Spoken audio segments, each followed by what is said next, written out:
Yeah, hi sir, your good name? My name is Ganesh Mamidipalli. Okay, మీరు ఏ business చేస్తున్నారు present? నేను యాక్చువల్గా ఫినాన్షియల్ సెక్టర్లో ఉన్నాను లాస్ట్ 17 ఇయర్స్ నుంచి.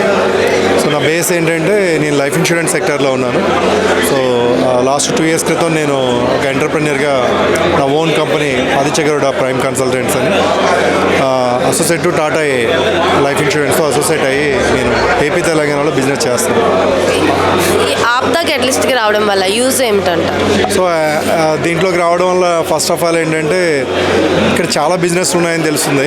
సో ఎంతసేపు ఏంటంటే నేను నా బిజినెస్లో ఉన్నప్పుడు సో నా బిజినెస్ ఒకటి వరకే తెలుసు. సో నేను ఇంకా కొత్త బిజినెస్లు కూడా నేను ఆలోచిస్తున్నాను ఇప్పుడు. అంటే చాలా అంటే నిన్న కొన్ని ఇంటర్వ్యూ చూసినప్పుడు అర్థమైంది నాకు ఇంకా అంటే ఫ్యూచర్లో చాలా బిజినెస్లు మనం ఇంకా ఓపెన్ చేయొచ్చని. సో ఇంకా చాలా స్కోప్ ఉంది అనుకుంటున్నాను. నేను కూడా మేబీ నేను కూడా మంచి ఎంటర్ప్రెన్యూర్ అవుదాం అనుకుంటున్నాను ఇంకా. సో ఈ స్టార్టప్ యంగ్ ఎంటర్ప్రీనియర్స్కి ఎటువంటి మెసేజ్ ఇస్తారు మీరు?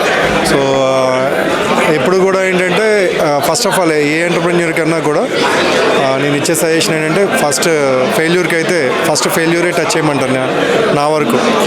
సో ఎందుకంటే బికాజ్ నేను లైఫ్ ఇన్సూరెన్స్ ఇండస్ట్రీలో ఉన్న వాళ్ళు ఏంటంటే మా డే మాకు నెగిటివ్ తోటే స్టార్ట్ అవుతుంది, అంటే రిజెక్షన్స్ స్టార్ట్ అవుతుంది.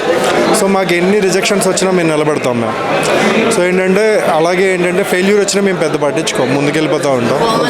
కామన్ మాకు పట్టించుకోం. సో ఏంటంటే ఫెయిల్యూర్ వచ్చినప్పుడే కదా మనం స్ట్రాంగ్ అవుతూ ఉంటాం. సో నేను చాలా తక్కువ టైంలోనే నేను స్ట్రాంగ్ అయ్యానంటే నేను అది నేర్చుకోబట్టే.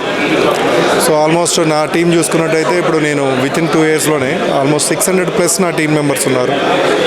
నా టర్న్ ఓవర్ వచ్చి ఆల్మోస్ట్ 20 crores వచ్చేసింది. ఇప్పుడు ఐమ్ ప్లానింగ్ ఫర్ నెక్స్ట్ 2 ఇయర్స్లో 100 crores ప్లాన్ చేసుకుంటున్నాను నేను.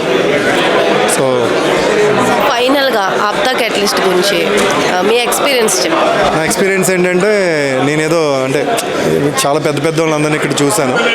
సో నేను కూడా చాలామందిని ఇన్స్పైర్ అయ్యాను చూసి. సో నేను కూడా చాలా అంటే వాళ్ళలాగే చాలా మంచి పొజిషన్కి వెళ్దాం అనుకుంటున్నాను. వాళ్ళలాగే అంటే చాలామందికి నేను కూడా హెల్ప్ చేద్దాం అనుకుంటున్నాను ఒక స్టేజ్కి వచ్చిన తర్వాత. Thank you sir, all the best.